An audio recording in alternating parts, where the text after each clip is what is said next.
Welcome to NFL Points, Picks, and Props. We've got a little rock to get us started. The three of us are here from bringing you all of the picks for this weekend. We've got 14 games on Sunday, one game on Monday. I am Kyle Garland in Denver, Colorado. Tommy Birch from Springfield, Massachusetts, and Ben O'Connell in Chicago, Illinois. We got 3 time zones covered. We got 15 games for you, and it is going to be an excellent week of football. Boy, the last 2 weeks have been absolutely fantastic. Guys, let's go ahead and look back at how we did last week.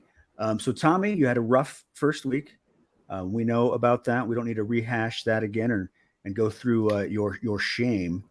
But you did a nice. You 3 out of your 5 picks. You nailed your DJ Moore prop. That was a plus 195 win. So that's nice. And you nailed your favorite with the Bills covering. You probably should get like 3 or 4 wins since the Bills lapped the field with that game. So well done. Go ahead and take your accolades right here. You know what? I was talking about it last week. I needed my redemption game. I needed my week of redemption after my abysmal performance. 0-5. 0-5? It's not happening again, let me tell you. Starting right now, not a single winless pick from this point forward. All right. Let's hope so. Ben, you also were 3-2. You also nailed your prop, your Tyreek Hill touchdown at plus 150. And you had a fine week as well. You nailed your favorite, which was the Buccaneers covering the 3-point spread. You hit your money line bet with the Detroit Lions. And so just to clarify with everybody, our 5 picks that we make are forced picks. So we're not counting those for or against anybody. But our favorite, our top dog, and our easy money line bets, those are all going to be counting towards our season total. Ben, right now you are in the lead at 3-1 on our favorites and our underdogs. And because you did win the Lions game, you're now only $20.63 in the hole versus the $200 that Tommy Birch is in the hole. We really have to do that right now. Yeah, well, just another day in the office making correct picks and cashing out, even though we may or may not be in the hole. It doesn't matter what I do. There's your cash out sound there. Go ahead and cash that check. So I was not quite as good as you guys. I was 2-3. I proffered up 2 prop bets and both of them lost. And so I'm definitely sad about that. I deserve for my performance. I did not nail my top dog. That was the Miami Dolphins getting 3.5. And for the second week in a row, I hit my money line bet. Jacksonville plus 167.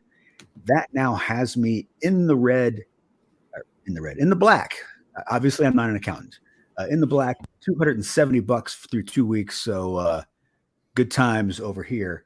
But yeah, I need to do better on my picks this week. All right. So to get to those picks and determine who is going to pick first, we have another game. Everybody really liking the games. Well, except for the 2 of you. Everybody's a big fan of the games. You've been outvoted. Today's game, NFL trivia. All right. I'm going to just ask you some general NFL knowledge questions. As we do each week, we're going to do 2 rounds. Who's ever ahead after 2 rounds wins, and you'll get to pick first. And of course, if we're tied after 2 rounds, we'll continue on until somebody wins or I run out of questions. I believe Ben, you were first last week. So Tommy, we're going to start with you. And your first question. All right. So Soldier Field is the oldest stadium in the NFL, first opening in 1924. What is the oldest stadium in the AFC? Oldest stadium in the AFC. Yes, I'm running through my head. Both in the NFC, the Soldier Field and Lambeau Field, those are the 2 oldest, but the oldest AFC stadium. Because, on the spot, I might miss a couple of big ones. But I have you can eliminate places like Allegiant Field and SoFi and those places that just opened up recently. Weirdly enough, I think this might be so out of the blue. I'm gonna have to go with Arrowhead. Well done. I needed my ding. That was excellent. Yes. Arrowhead Stadium opened in 1972. It is the oldest AFC stadium. It opened 1 year before Rich Stadium, then later Bill Stadium, and now Highmark Stadium in Buffalo. That opened in 73. Arrowhead Stadium opened in 72. I cannot find my bell, but Tommy, you are up 1-0 right now. Ben's turn. Okay, Ben, we're going to stick with stadiums. All right. I'm sure that's a favorite topic of yours. You sit around and read about NFL stadiums in your free time. So AT&T Stadium in Dallas has the highest peak capacity of any stadium in the NFL with the ability to expand to over 100,000. Which stadium has the highest listed capacity? And this is going to be because there are a lot of choices. I'm going to go ahead and make this multiple choice for you because being able to pick just one out of the air may be a little challenging. So your 4 choices are Arrowhead Stadium, US Bank Stadium in Minneapolis, MetLife Stadium, or SoFi Stadium. Which has the largest listed capacity? Is it MetLife? It is MetLife Stadium. Well done. Holy cow. You guys It's a multiple 1-1 choice. after 1 round. All right, I'm not gonna lie. I knew that Arrowhead one too. I was sweating that one out. Okay, moving on from stadiums. We're going to go on to franchises. What was this question is to you, Tommy. What was the first NFL franchise officially to be located in Los Angeles? This is multiple choice, and it's not an easy question. So think about that. Multiple choice. The Buccaneers, the Rams, the Raiders, or the Seahawks? First franchise officially located in Los Angeles. The Buccaneers, the Rams, the Raiders, or the Seahawks? Is it the Raiders? It is not the Raiders. In 1926, there was a team called the Los Angeles Buccaneers that played in the NFL for 1 season. They actually were a traveling team. They played in the preseason in LA, but they realized that traveling coast to coast in the 1920s wasn't terribly easy. So they based themselves in Chicago, and they played nothing but road games all year long. But they were officially the Los Angeles Buccaneers. A little fun fact there. Also, the Miami Seahawks were also a team long before the Seattle Seahawks. They played in the 1940s. Then they moved to Baltimore in 1950, became the Baltimore Colts. That team folded in 1953. Baltimore got another expansion team. They became the new Baltimore Colts, but they are officially a brand new franchise with no relation to the previous Baltimore Colts. Just some fun facts here for week 3. All right, so that you missed that one. Ben, you have an opportunity to win here. How many NFL teams, this is a multiple choice for you as well. How many NFL teams have used the nickname Tigers? 3, 4, or 5? Taking 5. It is only 4. We have the Brooklyn Tigers, the Chicago Tigers, the Cleveland Tigers, and the Detroit Tigers have all been NFL franchises in the past. There was not a 5th, however, just yet. All right. So, Tommy, we do go to our sudden death round. Well, not sudden death, because both of you guys will get a crack at it. So, O.J. Simpson was the first running back in NFL history to rush for 2,000 yards. Eric Dickerson was the second. Who was the third? Am I allowed to ask? Because I don't remember what year Eric Dickerson was when he ran for 2,000. Eric Dickerson did it in the 80s when he rushed for over 2,000. I don't think somebody did it for a while after that, but not too long. I don't know if he did. Shaun Alexander? Shaun Alexander is not correct. It was Barry Sanders in 1997. He was the third. He was the third running back to rush for 2,000 yards. So ask me the fourth. Well, hold on. In a follow-up question to that coming to you, Ben, how many 2,000-yard rushers have there been since Sanders in 1997? Obviously, you know who the first one of that group is.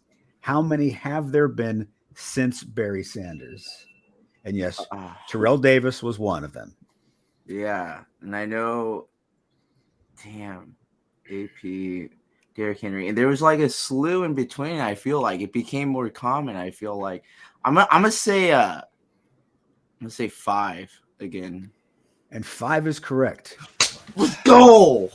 Terrell Davis, Jamal Lewis, Chris Johnson, Adrian Peterson, and Derrick Henry in 2020. He's the most recent. So, all right. So, Ben, after having lost our games in 2 consecutive times, you are now the winner. That means you will present first, and then when it comes time to pick our favorites, our top dogs, and our moneyline bets, you get to go first. So, moving on from our game, we are going to get started here with our picks. Let me get our point spreads up on the board for us. We are going to give you the main seat here and take it away with your first pick. Yeah, all right. We're going to start with a game that's going to be ripe with action for all the wrong reasons. I'm going to talk about the Houston Texans going to Chicago to take on the Bears. I'm going to take Houston here at plus 2.5 points. Why? I think the Bears, last week really made up for having a nice weather game to kind of even out the playing field for them in that week 1. The Bears that showed up really scored, it is the Green Bay Packers, take that into consideration. But, they put up a field goal in the third when it was like meaningless at that point. The game was basically decided. Listen, I just don't see the Chicago Bears being as competitive as I think Houston is. Don't get me wrong. I don't think Houston's a good team. I think Mills is a serviceable quarterback. I think that Lovie Smith has a decent control. And as a Broncos fan and being forced to watch all of that game, I can tell you that they got some solid defense. They'll be able to keep Justin Fields, wondering. And I don't really see him having a pop-off game. I like Houston at 2.5. Well, and the Texans they're 2-0 against the spread. They beat the spread in week 1 and week 2. So I don't hate it. I don't hate it at all. I don't hate it either. I was just thinking about them today, actually. I think it's about due time that they get a win in their playbook of, I don't know why I said playbook. Interesting word to use, but they need a win on their roster right now. They should definitely call the play win. Yeah, Lovie Smith should be the first play he calls, I would think. All right. Your next game. Yeah, my next game is Philly at Washington here. I'm going to take Philly at minus 6.5. Quick question. Did we all watch that game between Philadelphia and Minnesota? And the Eagles blew the socks off of them. Are we even going to try and compare Minnesota to Washington? Come on now. I know that it was primetime Kirk Cousins, and I know that, sometimes it's questionable with the Vikings. But come on. They are so much better than the Commanders for this. The disrespect here on Philly. It just seems easy. Seems easy here. I'm going to take Philly 6.5. They looked like the class of the NFC until they show otherwise. And it's the Commanders. Yeah, no. Go Philly, definitely. If I was to make a way too early predictions for NFL awards as of now, Jalen Hurts would be my top 5 for the MVP. And I really like that team this year. And, Washington, regardless of Carson Wentz's unbelievable throwing ability at the moment, I still think that the Eagles blow them out of the water. Hurts is on pace for over 6,000 total yards. So if he gets that, he may be higher than top 5. All right, moving on to your next game. Yeah, my next game is going to be Atlanta at Seattle. This is a pick 'em here. The spread is 0.5 point. I'm going to take the Atlanta Falcons here. I like Marcus Mariota. I kind of like the team that they got brewing down there. I think that Seattle is a fun team to root for. Geno Smith, obviously, getting his second shot is a great story. But let's be reasonable here. I'm not really sure here why it's so close. I get why it's so close. I don't know why it's half a point. I kind of like Atlanta to win by like a field goal here. But yeah, I'm not sure if this is one I'm personally going to be putting money on in any stretch of the imagination. So I wouldn't necessarily recommend to our listeners to go be rushing to the windows with this on your ticket. But if I have to pick one, because that's what we do here, I'm gonna have to take the Atlanta Falcons.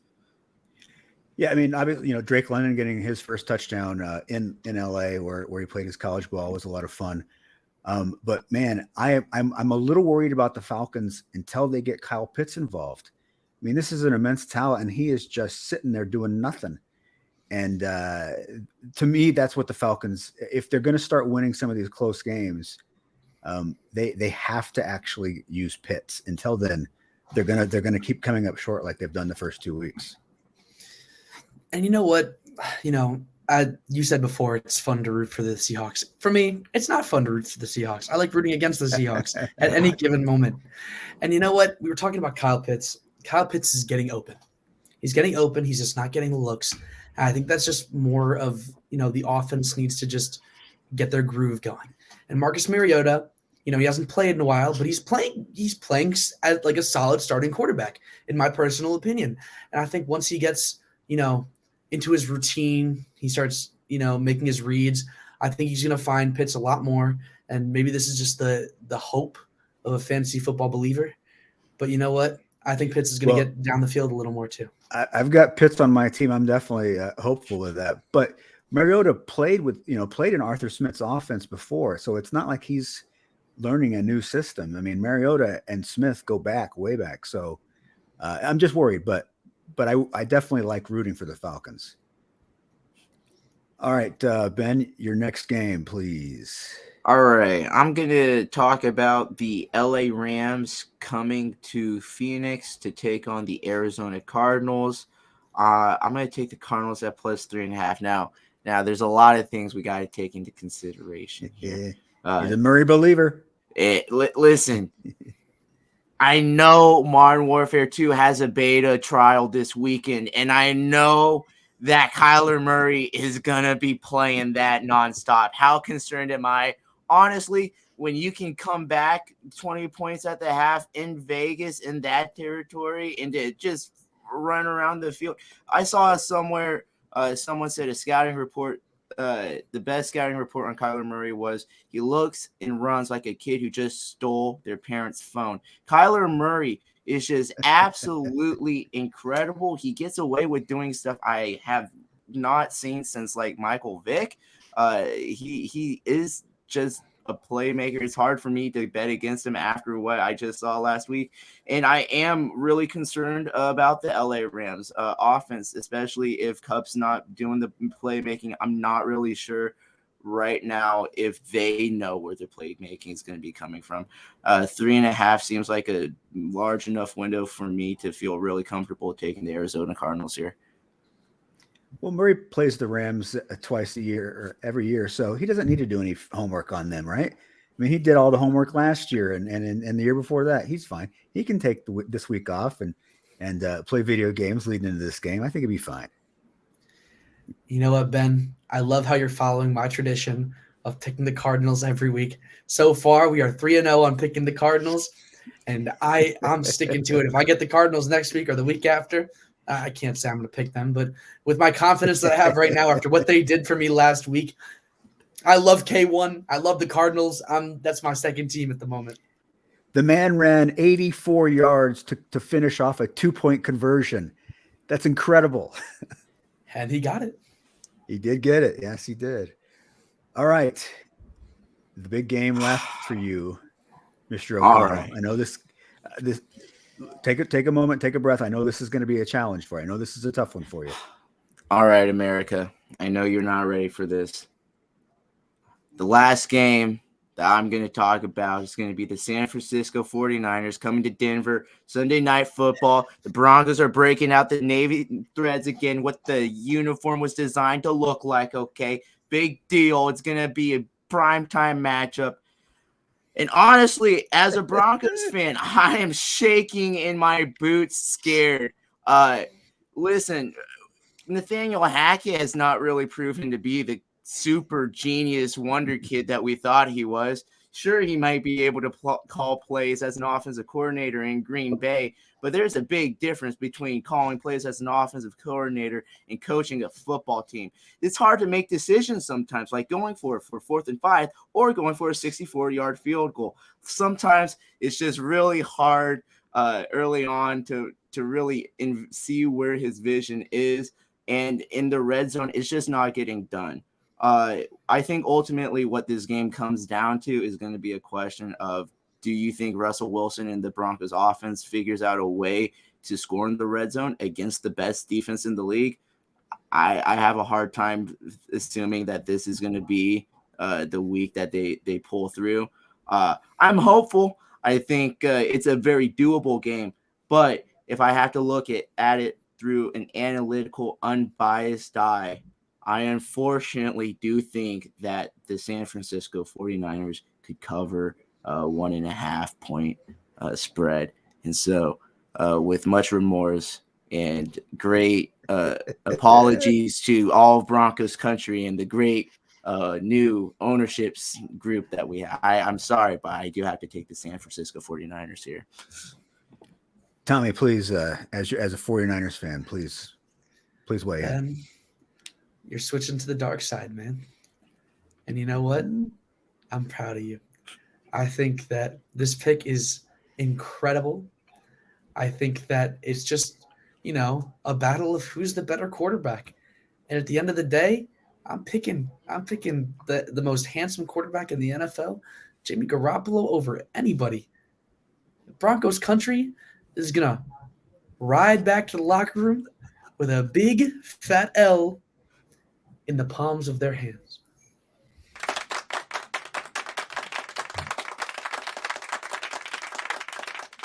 You guys are in agreement. Obviously, the studio audience is in agreement. I think this is a banner day for the show. I appreciate that. I'm just thrilled to be here, just to be part of it. Consolation. We could still pull it. This is still a doable game for Denver. Don't get the wrong impression. It's just probably not gonna happen, unfortunately. But we can all hope, and that's why we play the game. All right. Well, we appreciate your willingness to be unbiased in your analysis of the Broncos game. So, Tommy, we're going to move on to you, and you've got your 5 games. So go ahead and let's talk about your first one. So you know what? I'm in a great mood now. So I'm going to start off with a game that has to, humble me a little bit. And that is Dallas playing against the New York Giants. And you know what? I don't know what to say about the Giants right now. Nobody expected them to get where they are. And most of us thought they were going to start the season 0-2. I didn't think that they'd win against the Titans. I don't think anybody expected that for them to start off that slow this season on the Titans side of things. But, it's prime time against a divisional rival. The stakes are different. I just saw a stat, I think it was today, that the Giants defense has held teams to 4-22 on third downs. And, as much as Rush looked like 2003 Tom Brady out there, I don't think he's going to be able to hold it down against an unusually good defense this week. This is a pick to win, -1. I have to go with the Giants here. Ugh, feels weird in my mouth. Well, I think this goes back to talking about Nathaniel Hackett, rookie head coach trying to also call plays, whereas Brian Daboll comes in. He allows his new OC, Mike Kafka, to call plays in the preseason, and then he decides to go ahead and let him call plays during the game, realizing that he's got other things to do as a head coach. And now the Giants are 2-0, and the Broncos are 1-1 because the difference in I think that choice has been really key for the Giants, and in contrast to what's happening in Denver. Yeah, I gotta agree with you. I don't know how the New York Giants are doing it, but honestly, I'm just gonna jump onto that, coattail and hold on and keep going with them because they're making me money. So I'm gonna ride with you in the New York Giants. All right, moving on to your next game. Another not very pretty pick. New Orleans is playing against Carolina. And look, Panthers. I can't keep doing this, man. You've disappointed me to a point of no return. I picked the Panthers 2 weeks consecutively so far, and they've disappointed me twice in a row. And I've only experienced loss with them. I had faith in Baker, and I had faith in the weapons, but all that faith, all that confidence, it's gone. It's lost. As of now, things could change. However, the Saints are a more talented team with a more talented quarterback, as we've seen so far. And although Alvin Kamara is questionable, we're hoping for his return this weekend, as far as I know. And you know what, Carolina, I'm sorry. I hate to do this to you. I love you guys. My grandpa lives down in South Carolina, but I have to take the Saints -3. Look, the weapons are still good. Christian McCaffrey, Robbie Anderson, DJ Moore. These are all good weapons. And what's troubling is this is the healthiest the Panthers are going to be this all year.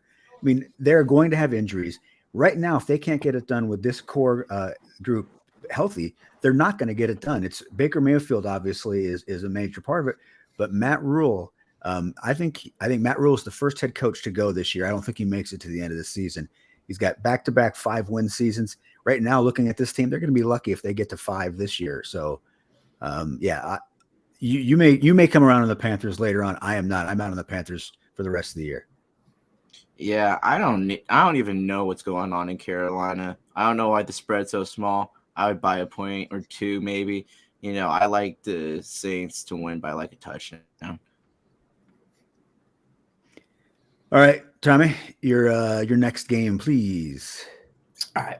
I'm going to go straight to the point. Las Vegas against Tennessee Titans. The Titans have not given me a single reason so far this season to believe they deserve +2 here. And although they do have the same record, I think that Las Vegas has played against significantly stronger opponents. They played against they held their own against the Chargers week 1, and they lost to some very Raiders circumstances last weekend. And you know what? I think the Titans, after 2 just horrifying losses, first of all, they got blown out by the Bills, and they lost to the Giants. That's just disappointing enough. This shouldn't be +2, -2. This should be one of those -10 games, in my opinion. I mean, I'm taking Vegas here, -2. Yeah, I mean, the Raiders controlled the Cardinals game. They lost in the end because of a couple of plays, but they looked much better. And we're not going to hold anything against them for losing to the Chargers. They're a very good team. And like you said, these Titans, man, what happened? This was a number 1 seed a year ago. Tannehill looks like he's got nothing. Derrick Henry, 1.9 yards per carry last week. Henry has rushed for 2 first downs all season long. 2. I don't think this Titans team makes the playoffs, let alone deserves to be on the same field with a team like the Raiders, who I think still is a very much in the playoff run. I am out on like the Panthers. I'm out on the Titans. Obviously, we know Vrabel's a great coach, but man, this team just got old and slow real fast. My thing is, as much as I have not seen anything from the Titans to give me belief, honestly, I have seen nothing from the Raiders to give me belief that they're going to know how to finish a game. Listen, the Raiders always find a way to lose. I think that they're going to find a way to win here. I don't think that the Raiders are as good as a team as a lot of people think. I'm a little nervous. I think that Tommy, I'm not with you on this one. I think that the game's probably going to be a little bit closer than 10 points. I do like the Raiders at -2, though. Josh McDaniels is not a good head coach. He'll be fired very early next season. You know what? The Raiders are just the definition of mediocre right now. And with the weapons in this stat, like the weapons that they have offensively, should Derek Carr be the 22nd best quarterback in the league right now? Should Devontae Adams really be middle of the pack stats right now? Josh Jacob is the 15th, has the 15th most rushing yards right now in the league. They have weapons, they just can't get them going. And until they actually show me signs of finding a way to get them going, names are just names at that point. I do think that the Raiders win this, but yeah, I'm a little bit nervous. You know what I'm saying? And I totally agree with you there on the idea of, they haven't proven it yet. But again, we have to respect the fact that they played against two formidable opponents. And, the fact that they held their own against possibly a top 3 offensive team in the NFL, and they still were competitive. I think that, the whole proving themselves narrative, they're going to start proving themselves this week against a team that they can easily run through. All right, your next game, please. So for my next game, I have the Baltimore Ravens against the New England Patriots, and it's similar to what I'm seeing in the Titans. I don't see why the Patriots deserve to be this high, the plus 2.5. We talked about this last week, but the Patriots might have one of the worst offenses in football. And I was a little more, tiptoeing around that. I was like, maybe the game's going to be like 21-17, and then I watched them play. It's not fun. And, Patriots, the Dolphins blew them out. Week 1, despite them only winning by 2 scores, it was a blow. It looked like a blowout just from watching the game. And the Ravens rolled through the Jets, held their own against the Dolphins, some last-second craziness. But that's something New England couldn't do. And I know it's not a fun pick. Had some easy picks today, in my opinion, but I'm taking Baltimore minus 2.5. Well, yeah, there's no way that the Patriots are going to keep up with the Ravens offense. Lamar looks like MVP Lamar right now. He was spectacular last week in a loss. So let's not forget that the Ravens defense did absolutely collapse, but the Patriots don't have the offense to take advantage of a collapse like that. So I just don't see how they can compete against the Ravens right now. This is a value spread right here. This is recency bias written all over it. The Baltimore Ravens should have a fat window, like a fat spread right now, and it's not at minus 2.5. That is a gimme. I love that. All right, and your final pick of the week. This is my fun pick. I've picked 4 favorites in a row so far, and I know how boring that is for the viewers and listeners so far, but Bengals versus Jets. Let's talk about it. You know what? The Jets did not. The Jets did not only do me good last week. They did not only do me good. They did me great last week. I picked them to beat the spread, and the spread. I can't remember what the spread was last week. It was pretty significant, but they won. They won, and Joe Flacco is looking like the Super Bowl MVP, maybe even better. And the spread last week was 6 points. So 6 points. Yeah. And they won. Points. They won. My mind is blown. And this team actually looks well-rounded. I've never seen the AFC East look this strong and this far from the Patriots at the top. And you know what? Cincy doesn't look nearly as promising as the Jets right now. I don't have, it's a gut feeling. I just can't, you know what? Gus is in the back barking for me too. He's agreeing with me. And I got to say, since he doesn't look in my gut, I get this feeling that the Jets have something. And I don't have that same feeling with Cincy. That might be recency bias. And you know what? This Bengals team could end up being pretty good. But they just lost to a Cooper Rush Cowboys team. I don't know if the Jets will win. You know what? But that victory Monday is going to carry some momentum. So you know what? Give me JETS, Jets, +5.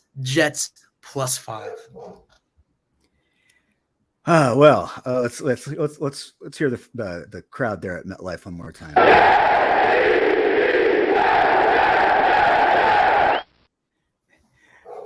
Look, I am the last guy in the world that would jump on the Joe Flacco bandwagon. I think he's awful, and yet for whatever reason, he's not awful. And all signs should say he's awful, and yet you watch last week, he was not awful. Garrett Wilson is a stud. That guy just gets open, and I liked what we saw out of Hall. The Jets have weapons. Bengals, I think, are in trouble. Their offensive line, this remade offensive line we were all supposed to be excited about, looks terrible. They're not running the ball at all. You've got Burrow on pace for over 70 sacks this year. He'd only be the third quarterback ever to get 70 sacks. Yeah, I like you. I'm going to stop short of saying the Jets win, but man, I like the Jets at home. They're feeling good. When I saw Joe Burrow walk up to that press stand and he said, "I deleted my Instagram and my Twitter," that just gave me flashbacks to when Trubisky was in Chicago and he's like, I turned off the TVs because I don't listen to hate. Listen, I'm getting nervous. What's going on, Joe? That's the signs of someone who's hearing so many voices. And now is not the time to be hearing voices. Dude, they're building you an indoor practice facility. That's something that they've been putting off since the dawn of the dinosaurs. Are you kidding me? So, there is so much pressure on this kid. And like you're saying, they're not protecting him. I'm really scared for Joe Burrow this season. I hope that he makes it through injury-free. They have the weapons to be good, but gosh, it starts at that line. And I really do think that the voices and the pressure might be starting to get to him. I think he's good. I think the Jets right now are just a little bit hotter. I do like the Jets, maybe even to win low key. I like the Jets at +5. You've got the first pick, so you if you want to take them as your top dog, you'll be able to do that here in a bit. And I just have one piece to add. I'm a little scared for Zach Wilson right now because if Joe Flacco keeps playing at the pace that he is, I could see him taking a starting job. As crazy as that sounds, the guy's top 3 in passing yards right now. That's unbelievable. And his ball placement, if you guys are watching the game, he might not have the zip on it that he used to, but he knows where to put the ball. And where was this guy in Denver? Where was this guy in Denver? And I am a college football player. I don't put money into these picks because that is against NCAA regulations. But I can say that there is a very diverse roster that we have here at my school. And we have a couple of Maryland kids, specifically one that is my friend, Joe. Let me tell you, I was hating on Joe Flacco before. Your buddy, same names, but I have to give him my respect. Well, let's see how long the Joe Flacco love continues. How many weeks into the season it goes, but certainly through 2 weeks, it is there, and it is more than we probably felt for Joe since that Super Bowl that he won. The longer that he's good, the madder I'll be as a Broncos fan. I'll just say that.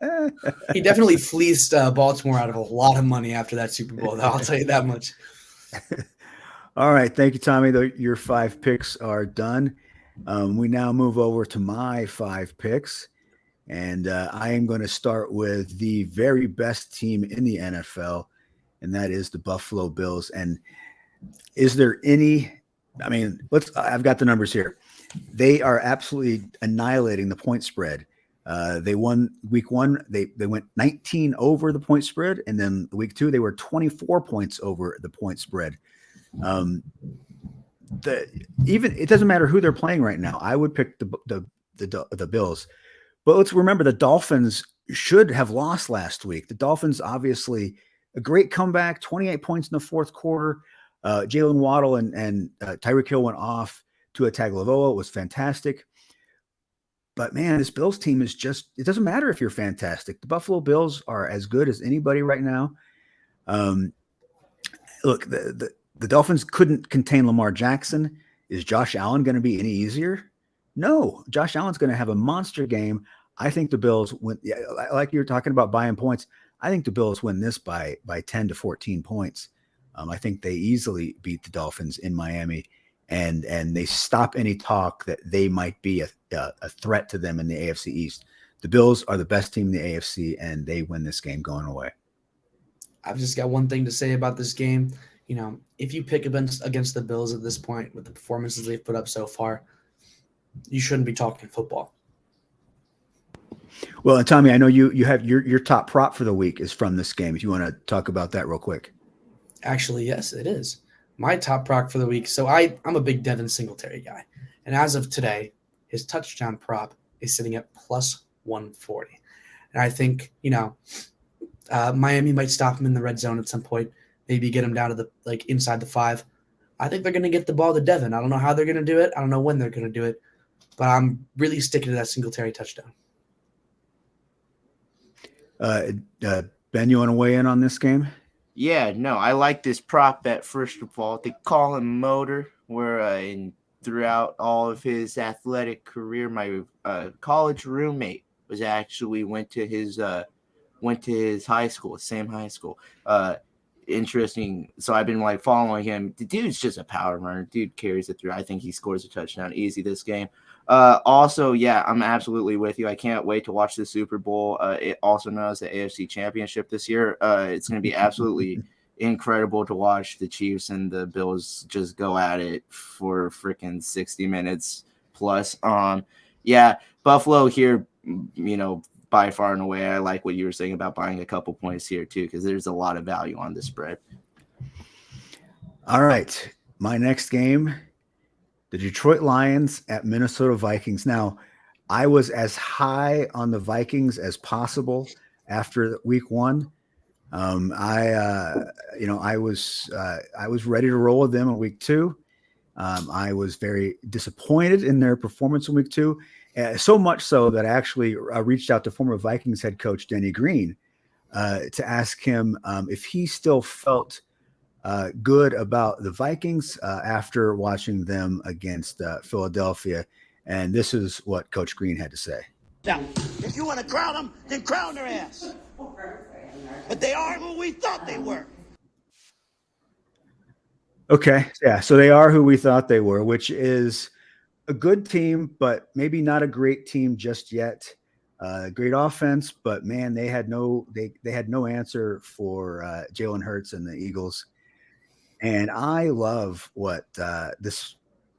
I just love what this Lions team is doing. I mean, Aiden Hutchinson, if he's gonna explode like he did in week 2, we saw that Kirk Cousins struggled when he got pressure from the Eagles. I think Hutchinson and the Lions were able to put more pressure on him this week. I think that the offense. I mean, Minnesota's going to get theirs. It's not like the Lions' defense has been shutting down opponents, but they are going to make enough plays on defense to get the ball back to their offense. I love Amon-Ra St. Brown. He is. He set an NFL, or he tied an NFL record for most consecutive games with 8 catches. I think he breaks it this week. He's probably getting another touchdown. And I know, Ben, your prop for the week is involved with this game and another person scoring. Yeah, my prop is a DeAndre Swift touchdown. You know what?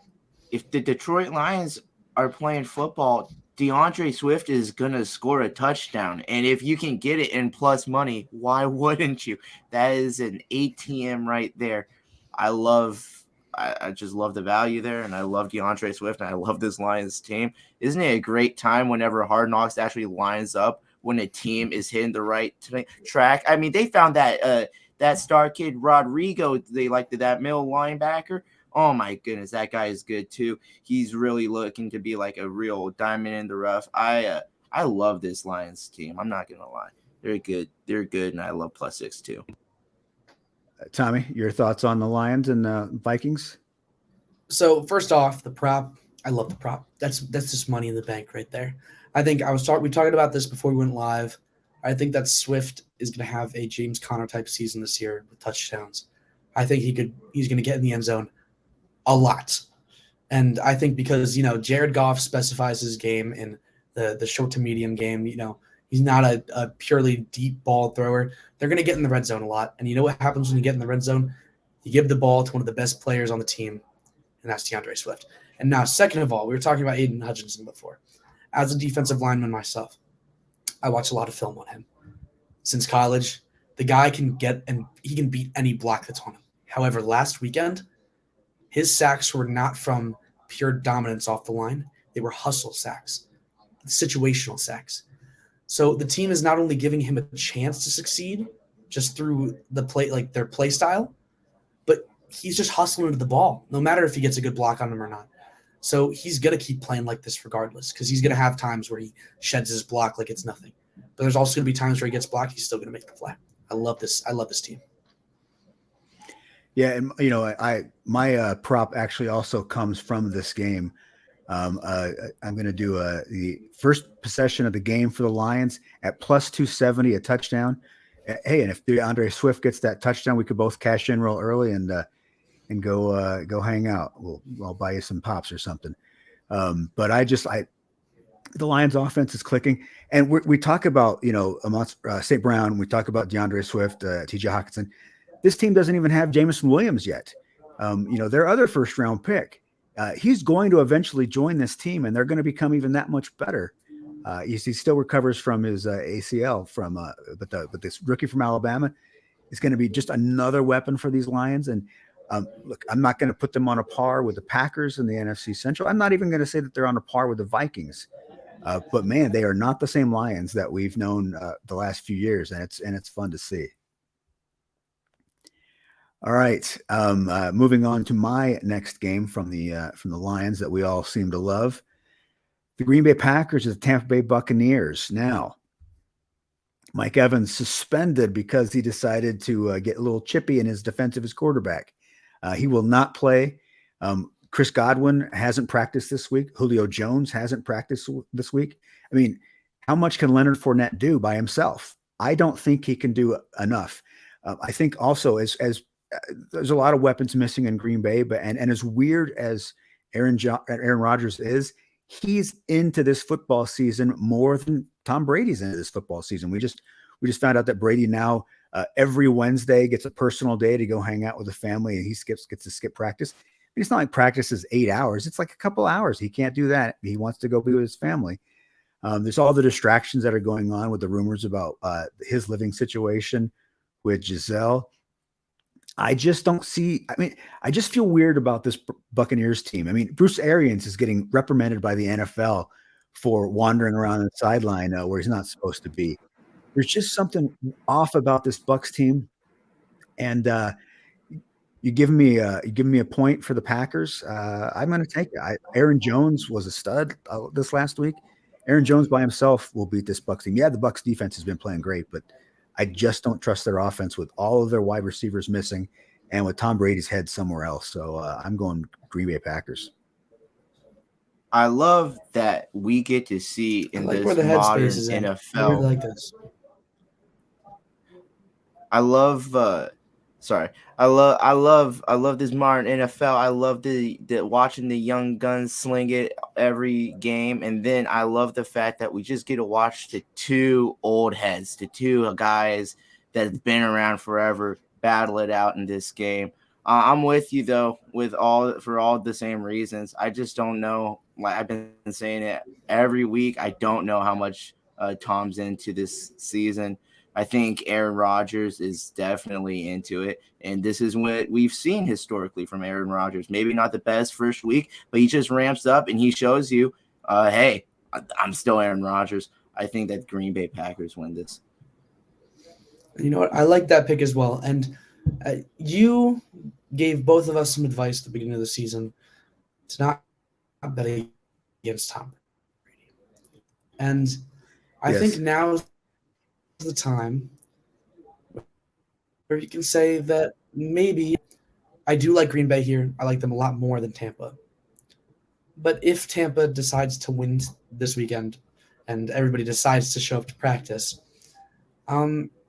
maybe I can't bet against Tom Brady for the rest of the season. But I'm pretty confident about Green Bay. Not going to lie to you. All right. And then our final, or not my final game, I still got a couple. But this game I'm excited about. I really am. And it's weird because if you had asked me if I was excited about the Jacksonville Jaguars last year, I would have said, why? No. I would rather watch a college game than the Jaguars, but not now. I love this Jags team. Now, look, I don't necessarily think they're going to beat the Chargers, although we know that right now Justin Herbert is day-to-day. As we're recording this, he has not been ruled out for Sunday. He may still play. But And Chase Daniel's not a bad backup quarterback, but he's a backup quarterback for a reason. He's not dynamic with this offense. And I just like the way the Jags are playing. I think that they're playing with confidence. I think that defense is getting after it. Doug Peterson is making a major difference with Trevor Lawrence. They're coming off a shutout. We don't see shutouts so often in today's football. This is not football in the 21st century where you're getting 24-0 shutouts against your division opponents. And there the Jags are blanking the Colts and getting it done. Herbert even if Herbert plays, we saw he could not run the football at the end of that game against the Chiefs on Thursday. He's got those extra days to get healthy, but man, he's got fractured rib cartilage. From what I understand, that is every bit as painful as it sounds. It's the same thing that Alvin Kamara is dealing with the Saints right now. So I just like the Jag. I like getting a touchdown. I mean, to me, this should be a 3 or 4 point spread. You're giving me a full touchdown on the Jaguars. I'm absolutely taking it. And my advice would be to take it early because it may be that we find out in a couple of days that Herbert is going to be ruled out, and that spread will change based on that news. So get it right now while Herbert may still be an option. I think even if Herbert plays, I still like it. But if Herbert doesn't play, I definitely like it. I'm going Jaguars +7 on this. We make a lot of risky bets on this show. I think the riskiest bet involving this game is the fact that the LA Chargers have the same doctor doing Justin Herbert's thing that they had with Tyrod Taylor with this same injury, the one that Tyrod Taylor's currently suing. Oh my goodness. Can you believe that they're trusting that guy? Life is full circle. Listen, I'm also with you though. I've been buying into this Jags team in the offseason. I like them. +7 seems like a good window. And even if Justin can play, this is a Jags team that can get to the quarterback, and it doesn't take many hits to remind you that you got fractured rib cartilage. So even if he is out there, it's hard to breathe. It's hard to, get that full body movement. So even if he's in there, it's not the full Justin Herbert that you're used to when you hear the name Justin Herbert. I'm with you on that. I like the Jacksonville Jags at +7. And you know what? I'm totally on board with that too. I mean, Jacksonville looks like a completely rejuvenated team this year. I said it during week 1. I think, Doug Peterson, all of them, this is going to be a great year for them. I really love Jacksonville. +7 is kind of generous. All right. And my final game then of the week, obviously the team that we're all excited to watch, the Kansas City Chiefs and Patrick Mahomes taking on the Indianapolis Colts. If you are the Colts and you are desperately in need of a win, who is the last team you want to see on the schedule? It is the Chiefs. The Colts offense right now is doing absolutely nothing. They're rotating their left tackle. What is this? That's a thing you do in high school. Maybe like division, like NAIA football, but you don't do that in the NFL. You pick a left tackle and you go with him. You find who your starter is and you roll with that guy. To rotate your tackles in and out, that's just awful. This wide receiving core is got nothing. And look, I have felt that Matt Ryan has been criminally underrated for 15 years, but right now I think he's overrated. When that wall hits, Father Time is undefeated, and when that wall hits, it hits hard. And I feel like it has smacked Matt Ryan in the face. And he looks old and he looks slow and he looks like he has no confidence in the pocket. And how could he? Because he's never sure who his left tackle is going to be from play to play. I hate the Colts. Now, obviously, I'm a Chiefs fan, and I would pick the Chiefs because of Patrick Mahomes. But the way the Colts look right now, I think the Chiefs win this by 7 to 10 points. And Patrick Mahomes, he's thrown 7 touchdowns to 6 different receivers. I mean, who needs Tyreek Hill? Now, Tyreek Hill blowing up for the Dolphins, but the Chiefs have recreated their offense because of his loss, and they have recreated it to a place where they really needed to be. It's never good to lose somebody like Tyreek Hill, but this offense is more well-rounded. Patrick is looking for all of his options. He's not just focused on 87 and 10. He's looking at everybody. I mean, Clyde Edwards-Helaire has 2 touchdowns. Last week, you had Justin Watson. Justin Watson has 25 catches in his 5 years of football, and he caught that touchdown pass over J.C. Jackson. I mean, J.C. Jackson was in coverage, and Patrick just hit him on just a beautiful pass. I love the Chiefs here, and it's not just that I love the Chiefs. Mac Lethal, Kansas Cityan rapper, he has well. Let's just let Mac go ahead and speak for it. There is not a better quarterback that's on the planet than the Magic Man. Mahomes, the MVP, you understand it. He's a Kansas City legend. He's exciting. He's the best man. He was biting on the necks of all the Titans and the Texans. He can throw a perfect pass and put it right into your chest, man. It don't matter. He can get you with his right hand or his left hand. He can rush it to the end zone. He can jump right out of pocket. Got a cannon for an arm. It's like a rifle and a rocket. If you think another quarterback is like him, better stop it. He'll go psycho and attack you like a tiger. And the traffic's at an injury. This year he persevered and gave it better. He's a leader and a star, and he don't buckle from the pressure, man. We're doing this for Derek, Tony, Priest, and Lamar. And then we're thinking about the 50 years of seasons in the garbage bin. We're putting on a cleat. You know it's time to play some ball. We got to do this for Willie Buck and Bobby, even Jamal. We gotta conquer your attention, Kansas City, man. It's time to free the monster. Gonna win the Lombardi, get you a proper man. We're going to the Super Bowl. The Clemson City Steers. You know the time is now. We gotta get revenge for 50 years where every single one of us has been suffering with the broken heart. We're doing it for Andy. Gotta do it for the owner, Clark. Every single one of us. We gotta have belief. Everybody make some noise for the Kansas City Chiefs. Yeah, baby. The Chiefs roll with Patrick Mahomes. He is going to win you money. All you got to do is bet him. Did I lose my earphones? I really should have practiced putting that jersey on. Patrick, let me get my Patrick Mahomes, baby. This Chiefs team is rolling. They're 2-0. They look great, and they get the team that is probably the most wounded Tiger right now. Man, put the Colts out of their misery, put them down, do the humane thing, send them to 0-3 so they can forget about the rest of the season and they can move on because the Colts are going nowhere. Chiefs going back to the AFC Championship game for the 5th year in a row. They'll probably have to go to Buffalo, though, because the Bills are pretty darn good. I'll use the same logic that I used in the Philly-DC game. Listen, the Colts just got shut out by the Jags. Is it even fair to compare the Jags? Dude, mind you, I just said that I love, and I'm on. But come on, they're nothing compared to the Kansas City Chiefs. -5.5, that's criminal. Go buy yourself another 4.5 points. Take the Chiefs at -10. Let's go all rob Las Vegas together. Oh my goodness, 5.5. That's outrageous. You know what? At least you got Halloween figured out, right? So we don't have to worry about the costumes right now. This is just any old Tuesday. What are you talking about? And let me tell you, there's a reason that the left tackle is on average, the highest paid offensive lineman in football because you're protecting the quarterback's blind side. And if Matt Ryan cannot have his blind side securely protected against a defense like KC, he's going to get hurt. He's going to get bullied, and it's not going to be very fun for him. He might have to tap out. You know, this isn't WWE, but I'm not expecting much from this Colts team. I'm thinking this might even be 15. Buy me an extra 10 points. Well, that's the thing is, so the Chiefs beat the Chargers, the Jags shut out the Colts, and yet somehow the Jags are bigger underdogs to the Chargers than the Colts are to the Chiefs. It makes no sense. This is just money just asking to be given to you. All you got to do is place the bet. I love it.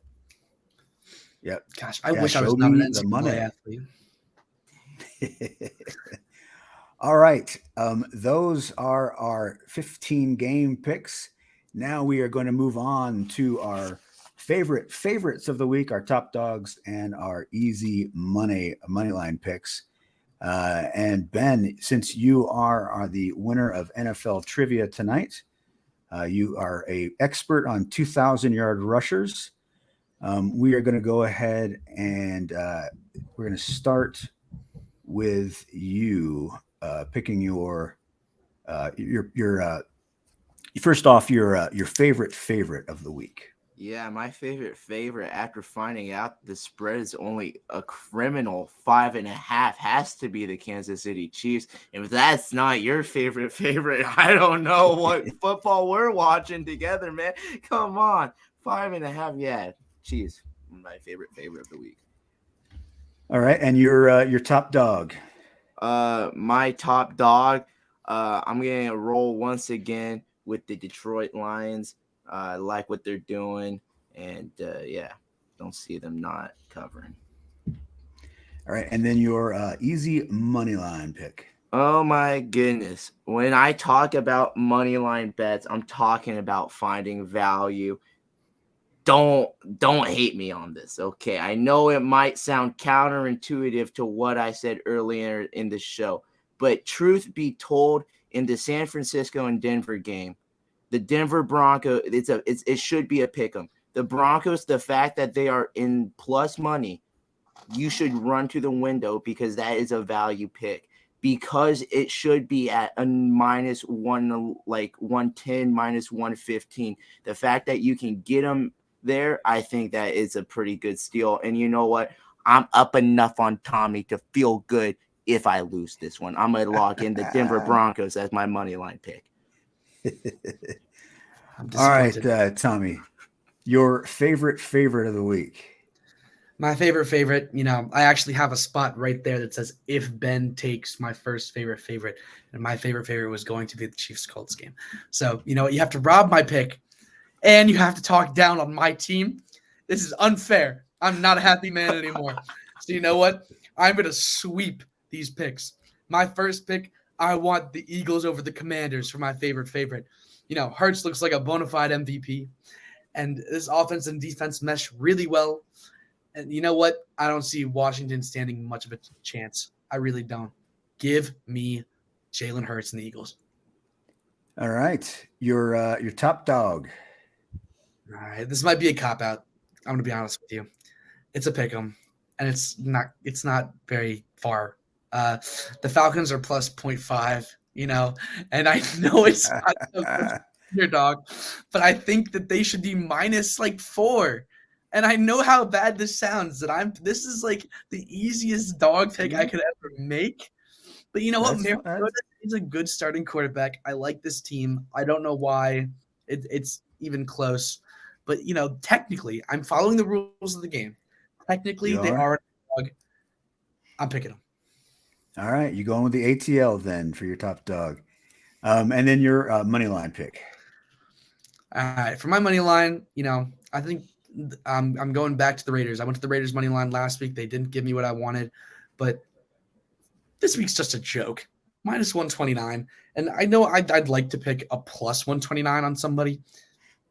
This should be a minus 250. I think the Titans I think this is a bit of a lock, to be honest with you. And I've been known to look back on my confidence with a bit of regret at times. But you know what? I'm not going to regret this one. I'm picking Vegas with this money line pick. You're seeing 129 plus 129? Minus 129. Oh, okay. On Vegas. I thought, okay, I misheard. I was like, plus 1. So I'm going to jump on that. Yeah, I'm going to get off with you guys so I can go to my sports book right now. Minus all right, 129. Yeah. No. The Vegas at your money line. Look, we just want you to get a win under your belt. The rest of us are making money on money lines. We just want you to join us. It's fun. All right. I think you'll have a good time when it happens. All right. So my top favorite, I've got to roll with the Buffalo Bills. Only given 5.5 points. They're gonna double that by halftime. This team is as good as anybody we've seen. My top dog. So I was gonna go with somebody different, but if we're gonna play the half point game, I could go with a full point and take the Packers over the Bucks. Instead, though, I'm going to stick with the Jags. I'm going to go with the Jags to cover their 7-point spread. That is my top dog of the week is Jacksonville.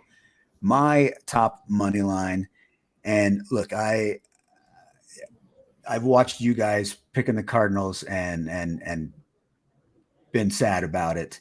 I want to kind of join the sad party, so I'm going to roll with the Arizona Cardinals at plus 158.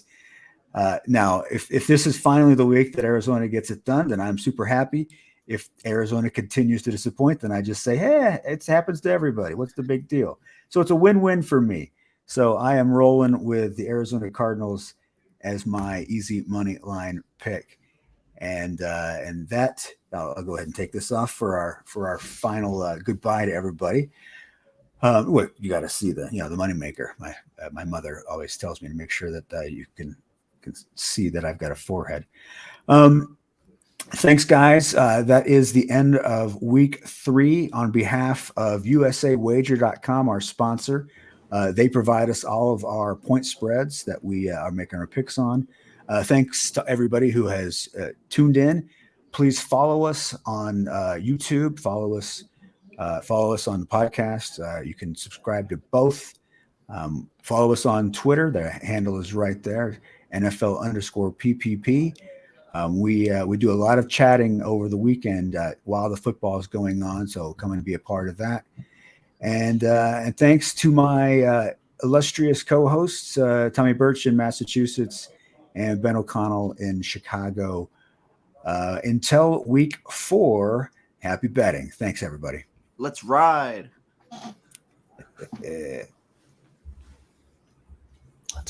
Let's rock.